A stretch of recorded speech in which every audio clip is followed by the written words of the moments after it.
What's going on, RickFit team? How we doing? Hope you're having a great day so far. Hope you're having a great week. Thank you so much for being here. In today's video, I'm going to do a YouTube Q&A. I got all the questions from my Instagram, and I'm going to answer about 3 to 5 questions on here in depth. I know you love the Instagram written Q&As, and I love them as well, but I wanted to get more in depth with you on YouTube and really speak about each question and answer a little bit more because I think it really helps you a lot. So the first question that I picked is an excellent one from Shri Sujit. I hope I said that right.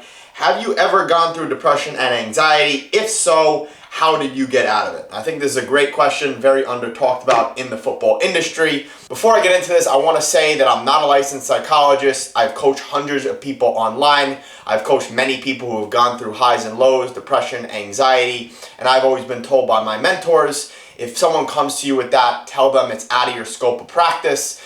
But I've always taken it into my own hands, and I always tell the client before I get into it, I want to let you know I am not a licensed psychologist. If you think this helps you, I'm very happy. If you have other questions, let me know, and I'll be glad to go more in depth. But I'm just going to talk from my experience. If you need any further help, if you have any feelings of hurting yourself, please go see a licensed person immediately or call the suicide hotline. And that's serious. This is some serious talk. I know this is generally a light channel. I know this is generally a channel that provides you tons of tips from a physical standpoint, but getting into the mental standpoint is very, very valuable. And I think one of the most important things is that people do not realize that there are other people struggling with highs and lows of life. People go through depression. People go through anxiety. We're all humans. From my standpoint, have I ever gone through it? I've never really been diagnosed with depression or anxiety. I would say I'm more on the anxious scale than the depressed scale because I'm generally very motivated, very ambitious, very always ready to go, always looking to do more, always looking to be more productive. So that's why I try my best to stay away from stimulants because they get me hyped up even more. So I don't need any more ambition. I don't need any more confidence because I'm already on that scale. And I think a lot of that has to do with family genetics. I think anxiety runs more in my family than depression. That might differ for every single individual. But in general, there's one period throughout my journey, throughout my career here, when I was 23 that I went through a pretty low spell. I wouldn't say I was diagnosed with depression. Doctors may have wanted to diagnose me with depression. Doctors may have wanted to prescribe me medicine, but I never wanted it because I'm very big on the holistic approach. And I know deep inside myself that whatever problem that I have, I know that I can fix for myself. That might not be for every individual. I'm just pretty particular. Like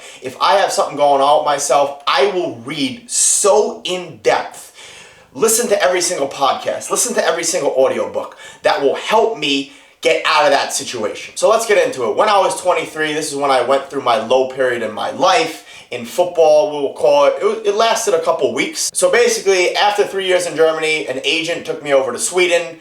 I was over there. I was on trial with 5 teams. 4 out of the 5 teams in Division 1, which is the 3rd tier in Sweden, wanted to sign me. There was one team in particular who I did sign for, Nyköping, about an hour from Stockholm, who I eventually signed for. The moral of the story is, they were the last team that I trialed for. We had a trial match. I did very, very well. There were about 6 or 7 other footballers on trial with me, and the coaches pulled me into the office afterwards, and I was the last one to be pulled in on trial. When the coach pulled me into the office for the meeting, he said to me, Friedlander, you know why we did this. We saved the best for last. And I was like, yeah, I appreciate that. I thought I did pretty well. And he was like, yeah, we thought you did really well in the game. We think you could be a really good asset for us as a right back.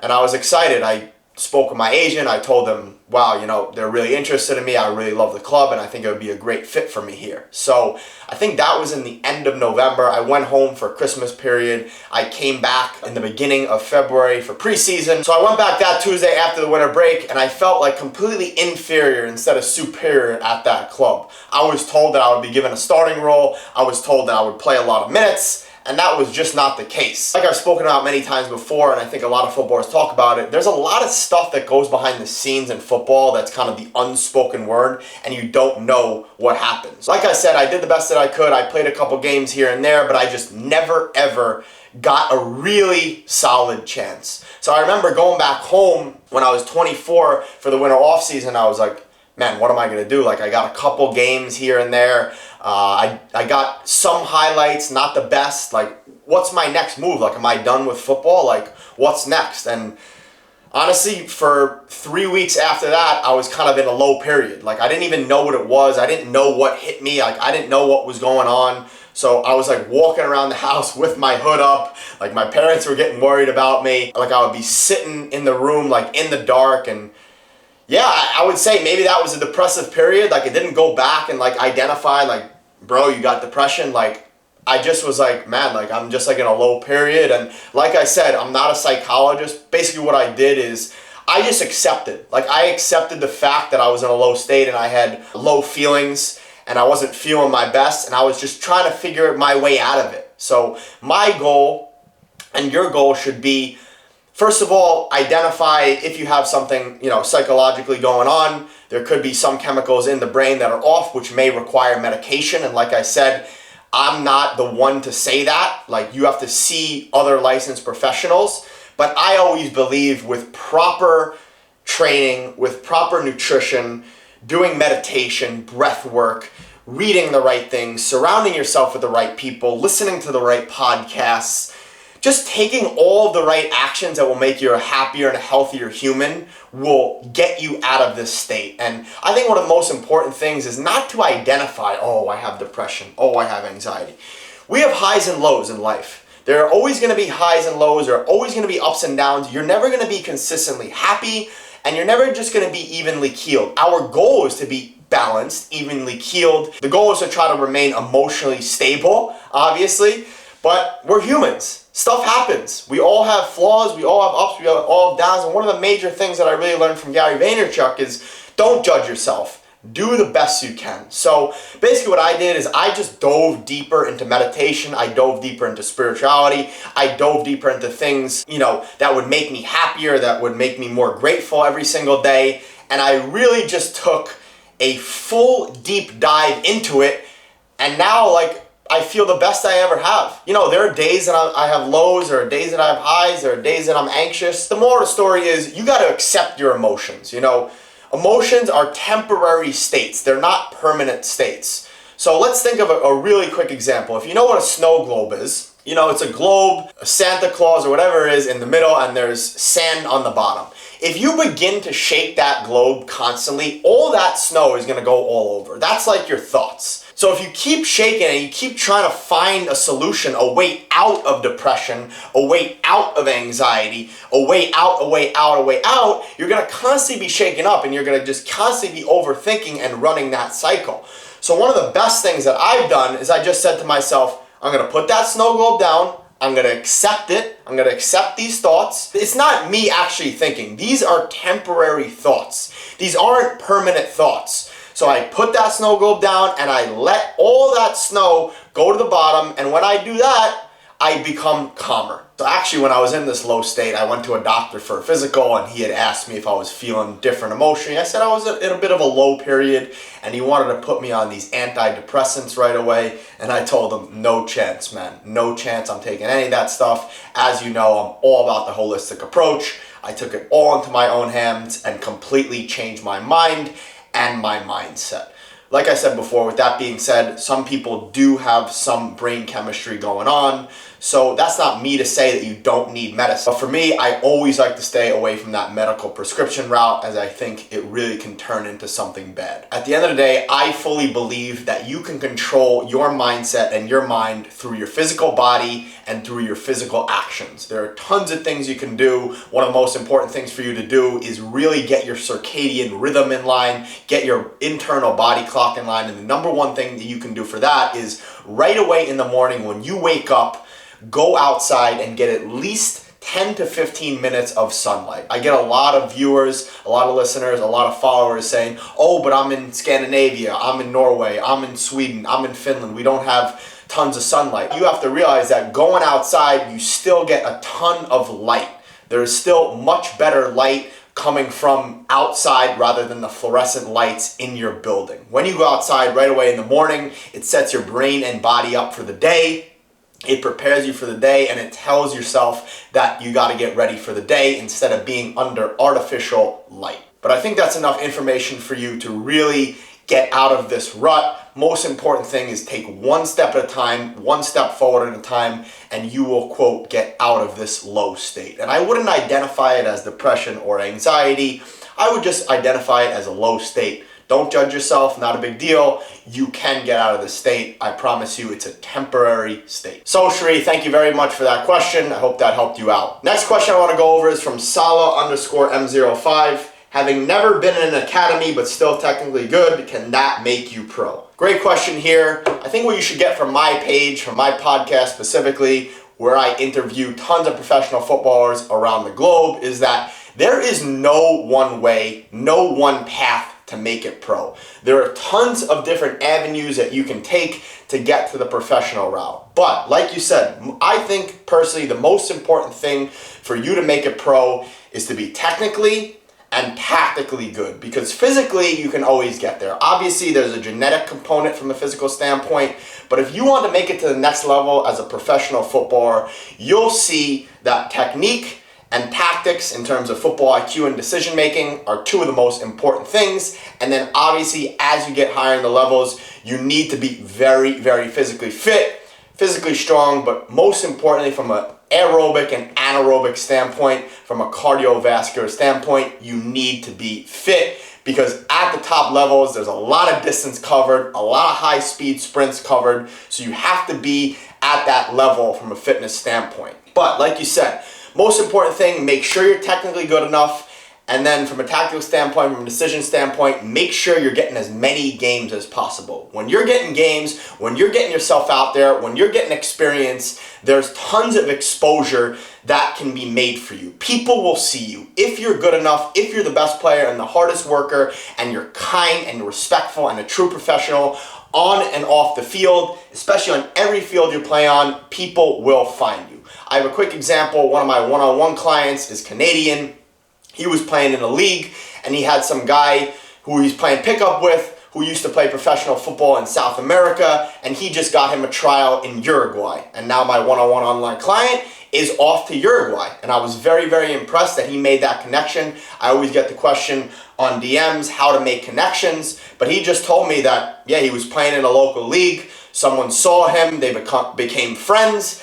And the guy said to him, hey brother, if you ever need a contact, if you ever want to play professional football, I can help you get to Uruguay. And that's exactly what he did. Like I always talk about, don't just be in the relationship, be in the connection just to get somewhere, just to get something out of it. Be a kind person, be disciplined, treat yourself like a professional on and off the field, and obviously you have to show your ability and you will get chances in this game. So long story short, yes, you can make it pro. If you're technically good enough, if you're tactically good enough, if you have a good football brain, good football IQ, you can make it to the professional level. I'm not saying it will be easy, but you can do it. So I hope that helped you out. Moral of the story is you can do anything you set your mind to as long as you put that hard and smart work into it and you're consistent, persistent, and you have a ton of grit. Next question is from JR Fields 26. Respect to you as well, bro. I really appreciate your support on all the content I put out. I see you out there. You don't go unnoticed. What was it like coming back to playing after taking those years off when you were younger? That's how I can tell my guy has been looking into my content deeply and he's a true OG supporter. I appreciate you, man. So, if you don't know the story, between 14 to 17, I kind of stopped playing the game from a serious standpoint. I got involved with the wrong crowd, was doing the wrong things. Basically, at the end of the day, I thought I was too cool to play soccer, too cool to play football. Now I call it, back then I called it soccer. I was one of the better players in New York, one of the better players in the state. I was playing for a team called the Long Island Rough Riders. I was about 13, 14 at the time. Probably one of the better players on the team, at least top 3, if not the best player. And I just stopped going to training. I thought I was too cool for training. I would go to dinners with friends instead. I would hang out with friends who weren't playing competitive sports. And I turned into a little bit of a gangster. I thought I was cool. I thought I was a rebel at the time. This is something that I always talk about, and this is a big reason that I have my big Instagram page, my TikTok, my YouTube, is because I want to guide people in the right way. I want to mentor people in the right way. I didn't have the best mentor when I was younger. I thought I was too cool to go to training, too cool to do the extra work. So that's why I have my page, because I want to help you, no matter what age you are, go in your direction. Because at the end of the day, the most important thing is chasing what you love and chasing your dream and not listening and following the crowd. Now, and I think at about 19, 20, I got into that mindset where I just don't care what anyone thinks, and I just do what I love, what I like to do, but I wish I got into that at a younger age. Moral of the story is I stopped going to training. I would just go to games, and I got a letter in the mail one day from the coach, Jose. He said, "We really respect you as a player. We think you're one of the best players on the team, but we're going to have to release you because you haven't been coming to training." And the question here from J.R. Field is, what was it like coming back? And I would say I wish that didn't happen. I would probably maybe be in a different place from a football standpoint, but it really taught me a lot about life. It taught me a lot about discipline. It taught me a lot about working hard, working smart, and having to earn what you want. You can't just go somewhere and things just don't fall on your lap. You gotta work for what you want. You gotta work for what you love. You gotta do what you love.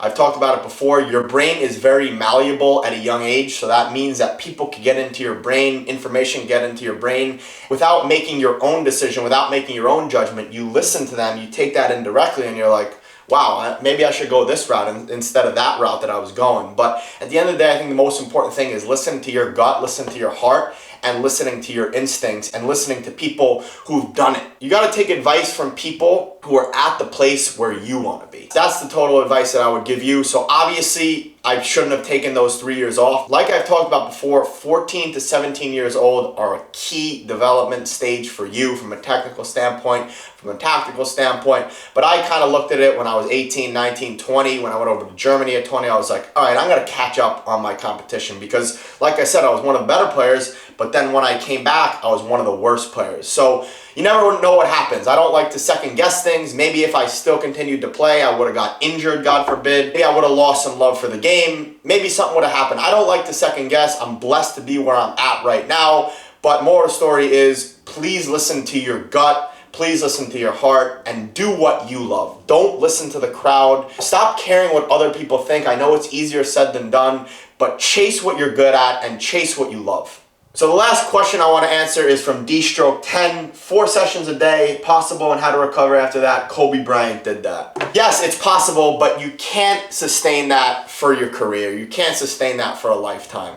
At the end of the day, we really got to look at it like Kobe Bryant is genetically absolutely, or was, God rest his soul, he was genetically gifted. He was obviously absolutely insane in the mind as well. He was an absolute savage. And he also had the ability, at a young age, I'm sure he didn't have as much staff around him, but when he got into the league, when he got into college, he had a lot of staff around him. He had a lot of equipment that could help him recover. As a footballer, I do not advise training 4 times a day. I advise working on your strengths, working on your weaknesses, what you think will get you to the next level, finding a good mentor, finding a good coach that can guide you in the right direction, a coach that can have a macro plan for you, that can help you reverse engineer day to day, week by week, month by month, to get to your macro goals. So yes, you can have 3-year goals, 5-year goals, but you got to work day to day, week to week, month to month, year to year to get there. So my advice is no, do not train 4 times a day. I would rather you train 6 times per week, 1 to 2 times per day for about 2 to 4 hours a day, not all high intensity, in a smart way, rather than 7 days a week, 4 hours a day, because you're gonna get injured. As I always say, consistency is more important than intensity. I hope you enjoyed this video. If you wanna see more of these longer YouTube Q&As, please drop a comment, please hit that like button, please hit that subscribe, and recommend my channel to friends. I really appreciate you. Stay safe, stay healthy. Deuces.